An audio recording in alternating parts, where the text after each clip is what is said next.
Let me wing it.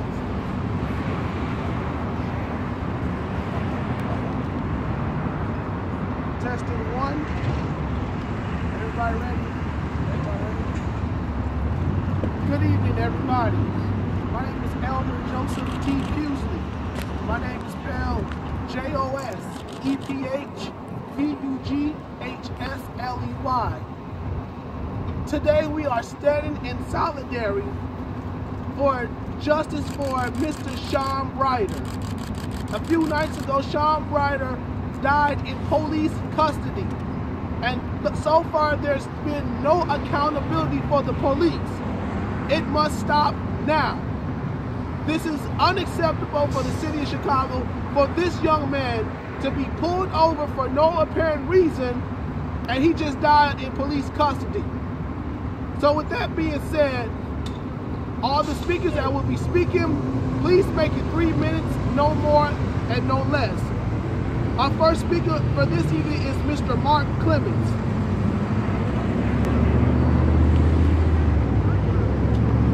When I say no justice, no peace, and no more racist police, once again, we are finding ourselves asking for an inquiry to the Chicago Police Department upon a very suspicious death. Here it is, a young man that is pulled over by the Chicago Police Department on 71st and Cottage Grove, brought to the police station. He's not even from Chicago. He's in a car. He's waiting on his fiance to come out of a residency in which she had went to, but unfortunately to a police officer, it was worth charging an African American, taking this man in and placing him under arrest for what? What did he do? The charges have not even been spelled out as to what did he do. In closing, I call for the Cook County State's Attorney, Kim Fox, to investigate the circumstances into the death of this brother. Thank you.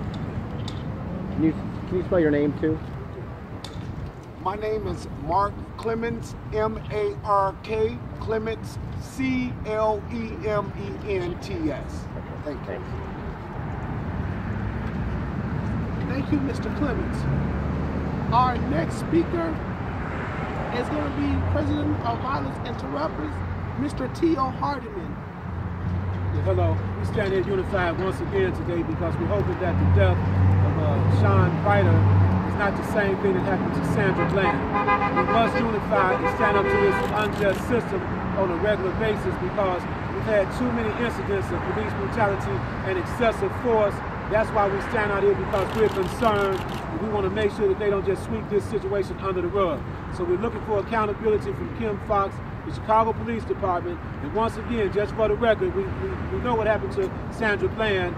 We want to make sure that this is not the same type of incident, and at the same time, there's a preponderance of evidence which was cited in the Department of Justice investigation of the Chicago Police Department, showing that Chicago Police Department is one of the most corrupt police departments in the United States of America, because we have reason to be here questioning this situation with this young man who was sitting in his car waiting on his fiance to come out, get off work. He did nothing wrong to break the law, and now he's dead. Mysteriously dead in police custody. So that's why we're out here. We represent the masses of the people throughout Chicago. And that's my input for today. Thank you, Mr. Hardiman. Our next speaker is for Refuse Fascism, Mr. Carl Dix. My name is Carl Dix, and in addition to being an initiator of Refuse Fascism, I'm a representative of the Revolutionary Communist Party. And look, let's just get right down to it. Shawn Brider should be alive. There is no reason for him to have even been in police custody. Sleeping in your car and you get arrested? See, there is something wrong with this approach to black people by the Chicago Police Department. we have to look at the fact that just a little bit ago, the Chicago FOP met with Attorney General Jeff Sessions, and Jeff Sessions said, I'm going to get the Department of Justice out of your way so that you can do your job. This is what the job of the Chicago Police Department comes down to all too often. Shawn Brider this time, Laquan McDonald, Ronnie Man Johnson, Quintonio LaGreer, Betty Johnson, and I could go on with the names. And the Chicago Police Department ain't unique. This is what police departments do all across the country. Now you got Donald Trump saying, I'm gonna take the gloves off. Cops that we've already seen brutalizing and murdering black people, and he wants to take the gloves off of them. In other words, open season, hunting time. See, and we have to say no to that. We have to mobilize and say we will not accept this injustice. And this is why I say, and I always say, and I'll say again, we need a revolution to get rid of this damn system, to end the slow genocide of police terror, mass incarceration, and everything else that comes down on black people and all the other horrors that this system brings down. I'm going to end with justice for Shawn Brider. Justice for Shawn Brider! Thank you, Mr. Diggs. And our next speaker will be the president of Freedom First International and CLC, Pastor Greg Greer.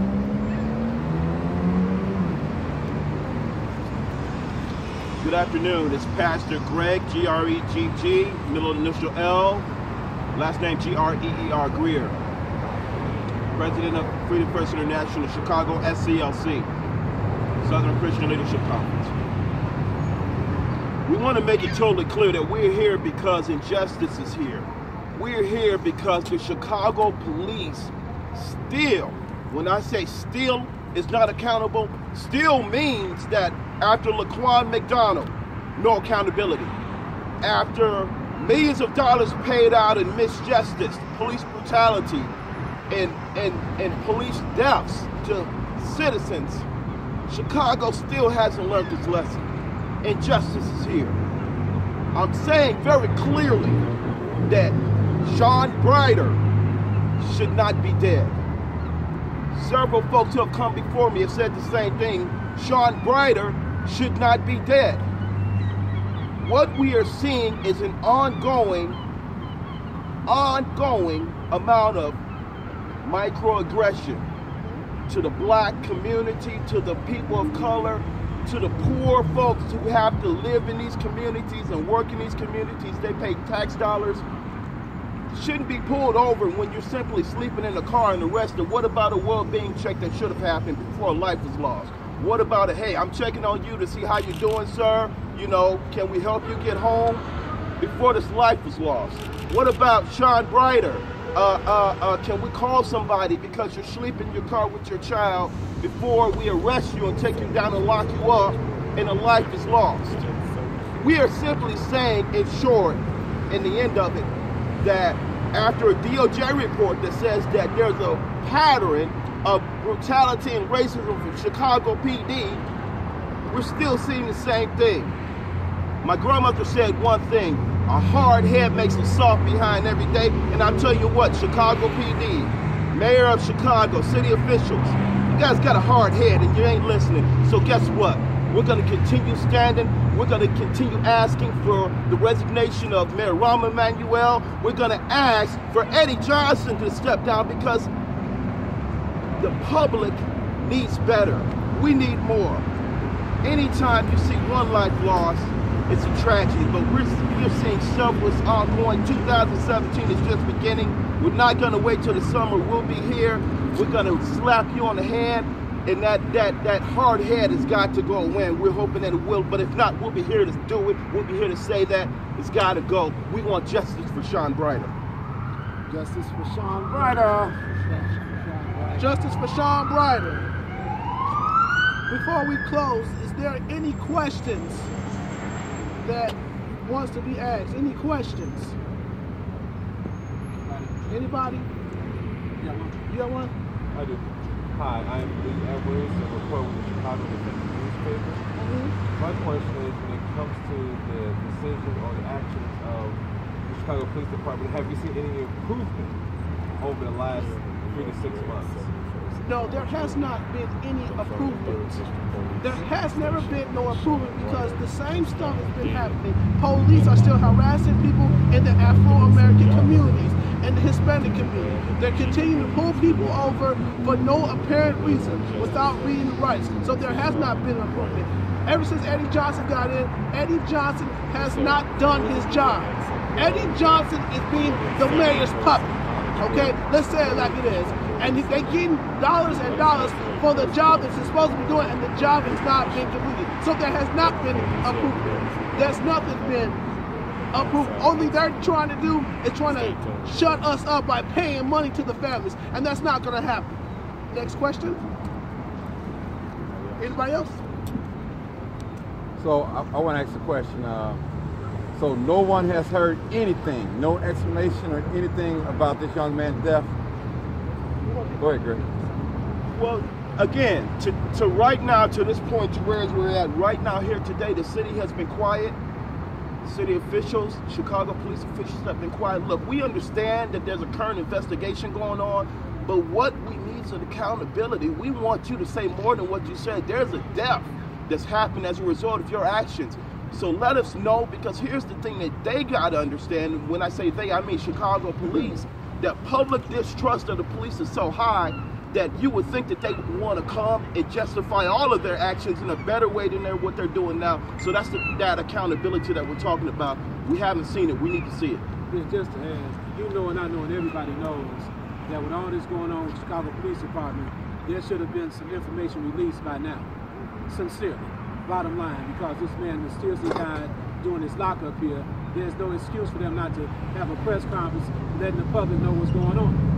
That's all we're asking for right now. We're not here to pass judgment so soon, but we have a reason to as well, because once again, there's a preponderance of evidence that dictates that Chicago Police Department, they've been too corrupt for too many years. We're talking about 100 years of police corruption in Chicago. We're not talking about 1 or 2 years. We're talking about 100 years of police misconduct and corruption. Okay? Rami Emanuel definitely needs to resign. That's not going away. Rami Emanuel was forced to make all the changes he made. If that Laquan McDonald tape had not been exposed, Rami Emanuel would not have made no changes. And he thinks because he has an African-American superintendent, African-American deputy mayor, that he's made some changes. Understand this. If that tape was not released, Ron would have took that to the grave with him. He produced commercials when he was running for re-election saying he sometimes gets it wrong, he sometimes gets it right, but he really cares about the community. But he knew Laquan McDonald had been executed then. So it's hypocritical. And when he was exposed on it, he went out and started taking random pictures with African-American people in senior citizen homes, holding up little kids and all that kind of stuff. He didn't even know the people he was taking pictures with, but he was taking random pictures. That's the signs of a hypocrite, a sign of a guy that's trying to hide something. So we're not standing out here, this is not emotional, we're dealing with facts. We are dealing with straight up facts. We some stand-up leaders in the community. We're not on nobody's payroll. We're just concerned about our people. And this young man, Shawn Brider, we would like to get some information. That's all his family needs closure, information. How do you go from sitting in your car, maybe sleep, we don't know, to being dead mysteriously here in lockup? How do you go from that? So that's the question out here, okay?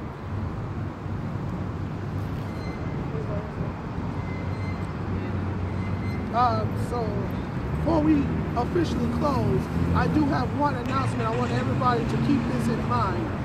On Thursday, April 20th, is at 7 p.m., right? At 7 p.m., Thursday, April 20th, at 7 p.m., there will be a police board meeting on 35th and Michigan, the police headquarters, at 7 p.m. If you're recording, I'm asking all community leaders, I'm asking all you pastors, every single last one of you, I'm asking all leaders to come to this meeting and address these issues that's going on, because it's happening in Inglewood, it's happening in Garfield Park, it's happening everywhere in Chicago. These issues need to be brought up, and we need to let Superintendent Johnson know that enough is enough. Enough is enough. Enough is enough with this lack of accountability. Enough is enough with paying people off. Enough is enough. So we need everybody to be there. Thank you. Thank you. No justice. No peace. No more racist Police. No justice. No peace. No more racist Police. No justice. No peace. No more racist Police.